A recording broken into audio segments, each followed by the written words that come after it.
Editor's note: the following review contains spoilers for Loki Episode 4, The Nexus Event.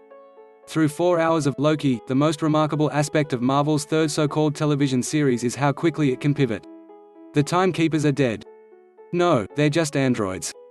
Loki is finally going to say something from the heart. Oh wait, he's dead, except he's not, so long as you watch the credits. These little twists and turns are standard storytelling in the MCU and beyond. What's frustrating is that so many of them mean so little, especially when it comes to characters. Take Owen Wilson's Mobius M. Mobius. After sitting out last week's episode, everyone's favorite TVA analyst returned in a big way, only to say goodbye in similar fashion. He kicked things off by saving Loki, Tom Hiddleston, and Sylvie, Sophia Di Martino, from a falling planet, using their tender kindling of what's later called a sick, twisted romantic relationship to beam them back to TVA headquarters just in the nick of time. Apparently, two variants of the same being falling for each other is so chaotic it could break reality, and their little Melancholia moment caused its own outstanding Nexus event.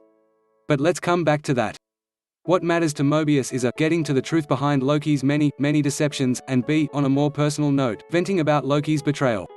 Before tossing the God of Mischief in a time cell, which is kind of like a Groundhog Day room, where a bad memory of Lady Sif Jaimie Alexander from the first two Thor movies plays on a loop until Loki learns the error of his ways, Mobius tells Loki, "You're just kind of an asshole. And a bad friend." Technically, being an asshole doesn't make someone a bad friend. There are plenty of assholes out there who are good friends to other assholes, just as there are altruistic individuals who can accept their misbehaving bud's prickish nature. The first example that came to mind is Dr. Gregory House and Dr. James Wilson on House, but there are literally thousands of examples.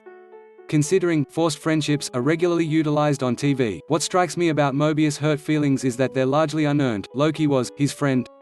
Really? Has working at the TVA warped Mobius' concept of friendship? They haven't known each other long enough to become more than co-workers, nor are they even close enough to predict each other's behavior.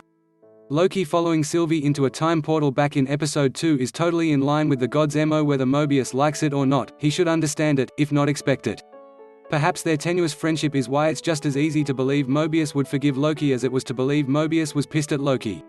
It only takes one truthful statement from the man who can't stop lying for Mobius to pivot back to his side, and it only takes a few seconds for that decision to cost him his life.